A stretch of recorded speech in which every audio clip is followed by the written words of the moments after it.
bubbee kana argaartan yaa warra viidiyoo laalta yoo kasini mudhatu laala yoo sinitti mudhanne illee laala yoo katti mudhatu alaalan yoo katti mudhanne illee alaalan yaa bubbeen kuni bakka kana laa ilaaha illallah muhammadur rasuulullah nasihi lallaba qilleensi dhufan arran tawhiida qabannee laa ilaaha illallah qabannee dhufne kuni akkuma dhufneen qilleensi bareedaan qilleensi qalbii namaa jismii namaa olafi kun awaan ta'eef akkuma dhufneen alhamdulillah qilleensi bareedaan tokko bubbisi maal jennee tafaa'ula seenne beeytanii ayyee tawhiidni qalbii namaa qabbaneessu jiruu duniyaa fi akhiraa namaa tasgabbeessu biyya kanatti bu'ee waan jedhu ubbifameera kana ka maashaallah isin maal jettanii shee isa kiyya warra irboore atammoo qilleensa bareedaa keessa rabbi isee yoo haa ta'e maal dubbattame dubbadhu maraafu anama gammachuuf waan dubbadhu wallahi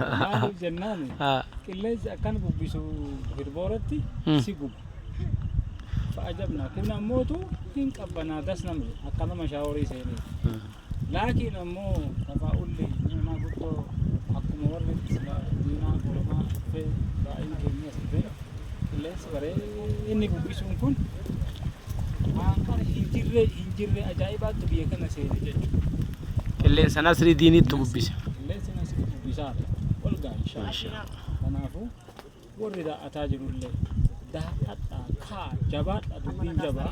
warri rafaa jirullee kaa jettani kaka'uun barbaanne hoo.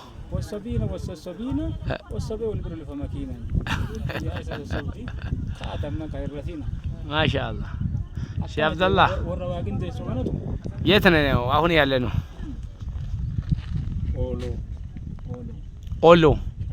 أولو با دبوب إثيوبيا أوموزون سامي وردا قبله أولو نبيبانو ما شاء الله من تلال استي ملكت من الله اجر ملكت እኔ የምለው እንግዲህ ይሄ አካባቢ ደቡብ አካባቢዎች ላይ እንግዲህ እንደሚታወቀው ሰማይ ማህበረሰብ አብዛኛው የእስልምና ምንነት ያልደረሳቸው የእስልምና በያን ለነሱ ያልደረሰላቸው ከመኖር አንጻር አሁን ዛሬ ላይ እንግዲህ ከትልቅ መሻይኾች ጀመር እዚህ ድረስ እንግዲህ ለማህበረሰቡ እስልምና ማለት ምንድነው ሰዎች የመጡለት ህይወት ምንድነው ወደዚህ ምድር የሚለውን ነገር ለማሳወቅ ስለሆነ የወጣ ነው። ሌሎች ደግሞ ይሄን እድል ያላገኙት ማድረግ መልእክቱን ማስተላለፍ የቻሉ ቦታው የት ነው ብሎ ለማወቅ የፈለጉ አካላቶች ደግሞ ይሄን ቦታ ከዚህ በኋላ አውቃችሁ የነፍስ ወከፍ አንድ ሙስሊም ያወቀውን ነገር ማድረስ አለብኝ ብሎ መነሳት እንዳለበት ነው ያለብን እላለሁ። ማሻአላህ እርሶ የት ሀገር ተወላጅ ነው? እኔ ጸማይ ተወላጅ ነኝ።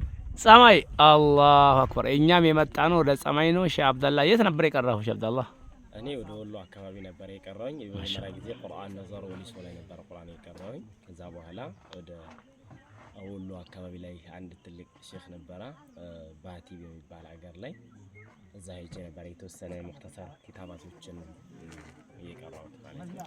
ጸማይ ውስጥ የጸማይ ብሔረሰብ ዜጋ ሆኖ ዓሊም የሆነ ሰው አለ እስከዛሬ የምታውቀው? ዓሊም የሆነ አንድ ወንድማችን ያው ቢላል አለ።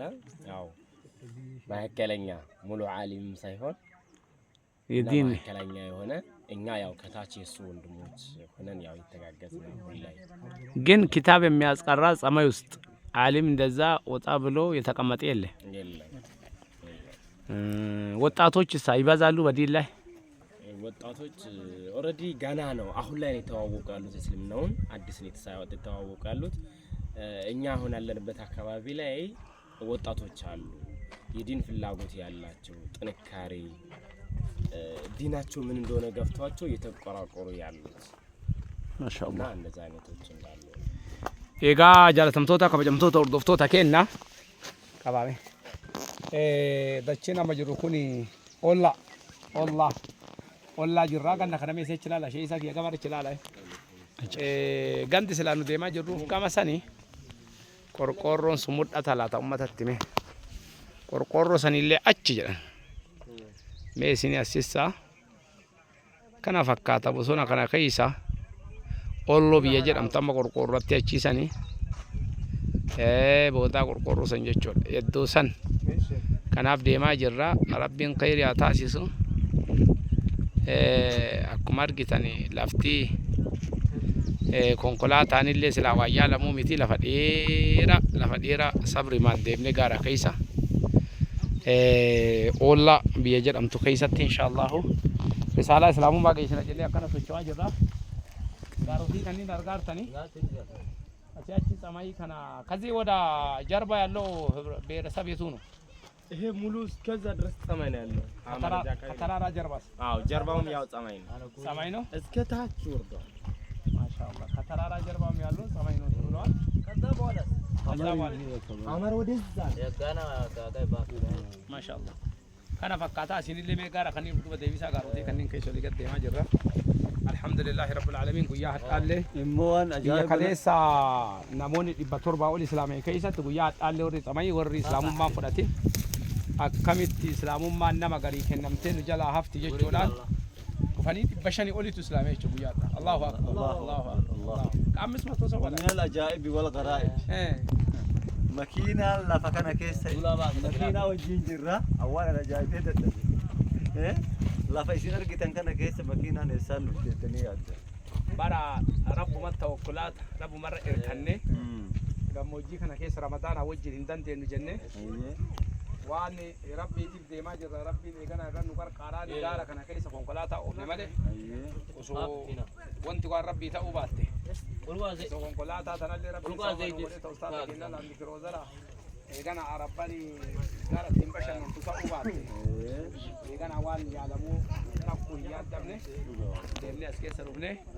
kana fakkaata. Kana mala wanni isin bulchifnuuf dachii ittiin bashannanaa jechaa fi mee ustaaza yoo namni dhufee ummata kana rabbiin ittiin himin eenyutu bakka kana dhufee rabbiin ittiin kanaafuu wanni kun amma bara lafa kiiloomeetira meeqa deemame na dachii takkuu namni islaamummaa miti wanti rabbii takkuu gurra isaan buune kana konkolaataan yoo akka tasaa tarii garuu beekuni jecha malee karaa kana makiina kennatu jira konkolaataatu karaa kana dachii tanallee konkolaataa makeenaan jalqabne eeganaa dachii isaanii kafarsiisuudhaaf waan garagaraatti ijaaranii asitti hattanii warrummaan qara waa dalagullee dhufeetumaa waa morma hidhee uummata biraa deeme malee charchi malee ni ijaaranne inni joonne dhugama akkasii immoo asirraa wanni hubannu lafa kana warrummaan kunu mijooti itti dhaban malee amantii isaanii diddireessuudhaaf babal'isuudhaaf bakka kana yoo ka keessa deemnu taate namni waa mormatti rarraafatee deema. Waa takka si qabanne akka namni biroo sin qabanneedha malee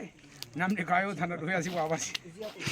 Namni biroo akka sin qabanne dursa nutu si qabate akka namni yoo dubartii takka arge ani si kaadhimaaf yookaan ammoo si jaaladhe dhuu argitanii akkasuma malee hatta warrummaan keenya kuwwan illee dhufee waamma.